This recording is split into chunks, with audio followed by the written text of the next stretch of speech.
guys! Welcome to another Saturday Moto Feature, and today we are here at Royal Enfield Lipa, Batangas, the N Lifestyle under the new Neymar Development Corporation.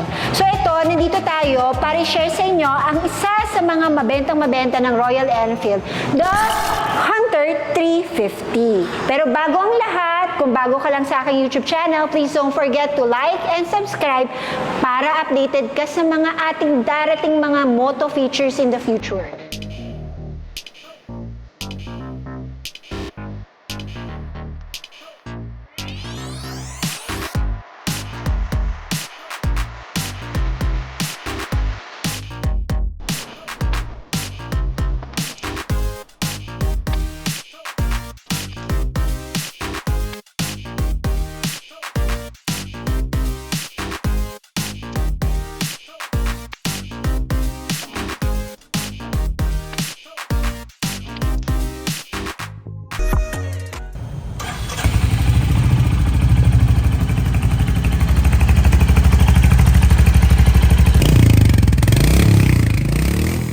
Imbitahan na natin ang branch manager ng Royal Enfield Lipa para ma-share niya sa atin ang experience niya with the Royal Enfield Hunter 350. So, we're now here with Sir Renz. Hello. We're here at the N Lifestyle of New Neymar. Ito yung para sa mga big bikes nila, di ba? The N Lifestyle. Dito siya mag-start. Oo. So, si Sir Renz is a branch manager dito. So, kung may mga questions kayo, huwag kayong mag-atubiling lumapit kay Sir Renz. Isang tawag lang yan. Isang tawag lang. Kahit gabi daw. Grabe. Kahit midnight. Kahit midnight. Grabe yung service dito sa RE pa. Kahit gabi, di ba? Tsaka 7 days a week ang pasok namin. O, di ba? Seven So, days a week. ganyan ang Lagi service bukas. dito. Lagi Di ba? bukas. Grabe. Anyway, gusto natin pag-usapan itong bagong labas ng RE, the Hunter 350. 350, Ito, Sir Renz, this year lang ito nilabas nila, di ba? February. February. Oo. So far, kasi ako, hindi ko pa siya na-experience talaga ride, but tatanong natin kay Sir Renz yung experience kasi siya, na-ride niya na lahat ng bikes dito sa Royal Enfield, di ba? Oh. Ito, the 350, ano yung masasabi mo sa model na to? Kasi ito, 350 lang siya, hindi pa siya expressway legal. Yes, Pero, I think this is a very convenient bike to use on a daily basis. Daily basis Tama. talaga. Kasi ikaw ginagamit mo actually. Ito talaga, Hunter 350 is designed talaga for daily use. Daily use. Dun sa, as per sa babansa. Oo. Kasi ito yung pinakamatipid, reliable, tsaka pinaka-flexible, sabi daw nila. Talaga naman nga. Totoo naman. Kasi nung una, sabi ko, tingnan natin, kasi sabi nila magaan. Oo. Well, nung ginamit ko, totoo nga. Totoong Pwede nga, magaan. Pandaily nga talaga. Pandaily. At ang isang pinaka-nagustuhan ko, ang tipid na sa gas. Ayun, isang factor yung kung Sobrang pang daily tipid sa commuter ka at itong ginagamit mo, yung matipid talaga sa Matipid sa gas. gasolina. Tsaka isa rin dito, I think, is that in terms of yung takbo and handling niya, ano naman masasabi mo sa experience mo with the Hunter 350? Sa handling, perfect para sa akin. As a classic bike, kasi para sa akin, Scrambler family siya. Yun nga, magaan siya. Yung handling niya, alam mo yun, pag tumatakbo ka, parang lapat na lapat ka. Ganon, lapat na lapat ka sa lupa na parang sobrang stable. Ang laki ng handlebar. Oo, tsaka yung maneuver mo sa kanya, sobrang Yes, laki. oo. Pwede mo siyang isingit-singit Yes. sa mga...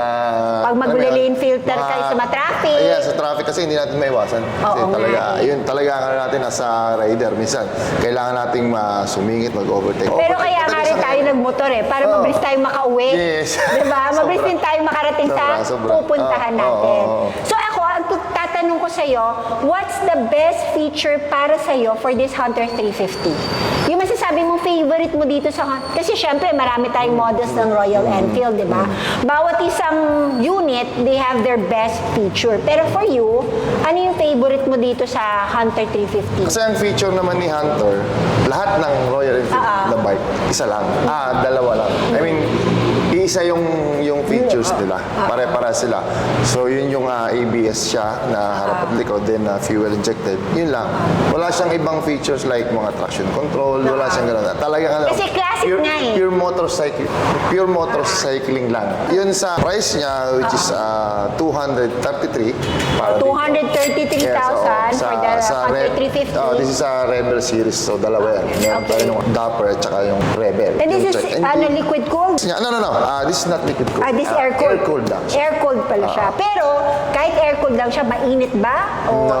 Hindi siya mainit? Hindi. Oo. 100% hindi. Yung ginagamit ni Sir Renz pagpasok yung dito sa Dapper Blue. branch. Yung Dapper, araw-araw yun, umagat hapon. May back ride pa ako.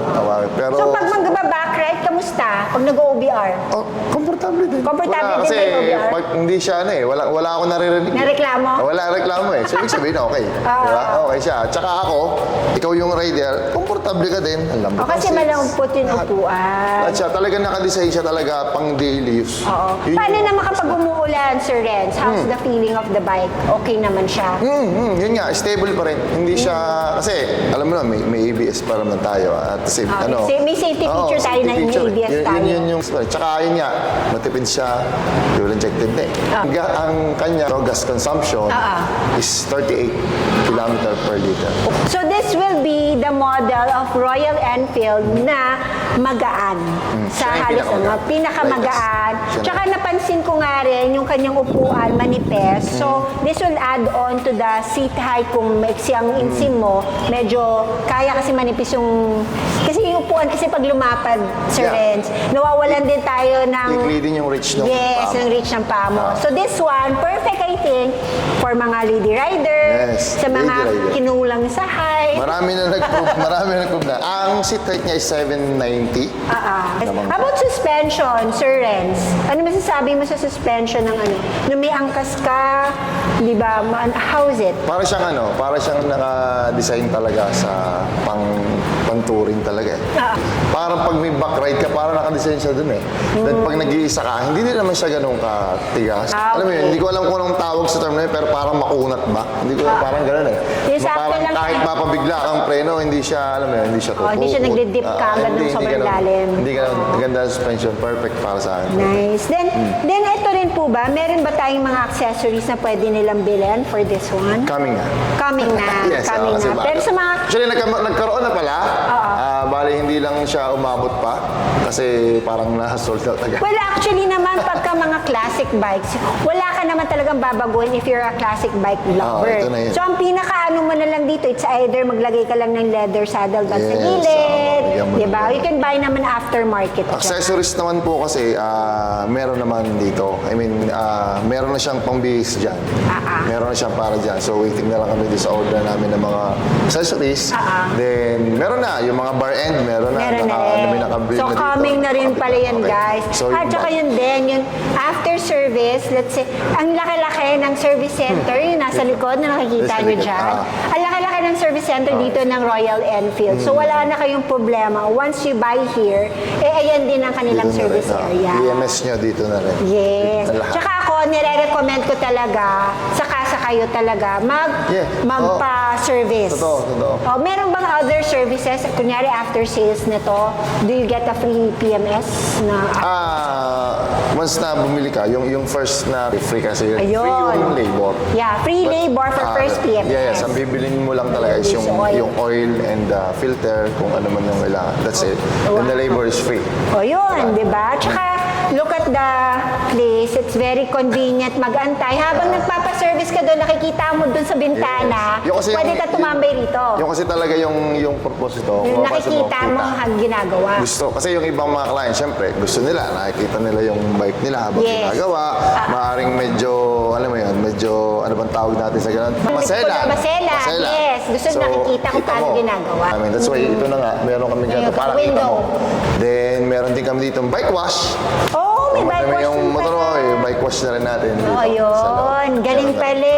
Tsaka isa rin, sa sinabi niyo rin na na masishare ko sa inyo, they also offer installment, di ba, installment Yeah, for this yes. one. So if any inquiries that you like to know about the installment of the RE, syempre, tawag na lang kayo. Okay? Yes, yes, Then, so nandiyan naman yun sa ating post, ang kanilang contact inquiries, Contact, mga yes, contact contact number for inquiries and other unit availability. Yeah. So ayan, so isa sa mga recommended ni Sir Renz, kasi siya rin mismo ang gumagamit na itong Hunter 350. Diba? Do ito pala kasi tatanong nga sa akin, Maminda, hindi naman expressway legal yan. Well, ilan lang naman, sa buong probinsya naman natin, sa Metro Manila lang naman talaga may highway na may bawal eh. Pero actually, kung dito ka Batangas area and South area, you don't need a 400cc, di ba? Parang the 350 is enough to bring you anywhere in the area, di ba? A warranty, sir. May mga warranties. Yeah, warranty niya is 2 years. 2 years para warranty. po doon sa engine, yes. Or 25,000 kilometers. Kung ano pong mauna sila. Ayun. So yun naman pala, you have a great bike, great service, great after sales. So, Hindi na. sulit na yung Hindi namin babayaan kayo. Ayun nga, Hindi namin worth it babayaan. ang pera nyo Oo, naman, dito naman, sa naman. RE Lipa. So, ayan. Kasi Royal Enfield di pa po is under New Neymar Development Yes. Corporation pa rin. So, Neymar cares. Huwag kayong mag-alala. Oh, no, diba? Sagot kayo ni Nemo. Yeah, yes. Siyempre, Ayun. siyempre. Anyway, thank you, Sir Ren. Yes, Thank yes, you. yes. Can you invite them to Ayun, visit your brand? hello. Invite ko kayo dito. Pasali kayo sa Royal Enfield Lipa. Dito lang po kami sa Barangay Sabang, Lipa City. For those na hindi pa alam. Yes. Dito lang po ito sa Lipa City. Malapit na po siya sa SM, Lipa. Pwede niyo po siyang sa Google. Sa Google. Yes. Makita niyo naman po yung Motorrad Alley and Royal Enfield Lipa. Madali niyo siya makikita. Kaya hanapin niyo lang ako. It's Transmarasigan po ulit. Sipag Open po talaga kami sila. nga pala 9 a.m. to 6 p.m. daily. Wow, Hanggang Sunday. daily. Bukas po kami lagi. Hindi po kami nagpapahinga. Ganun sila kasipag dito.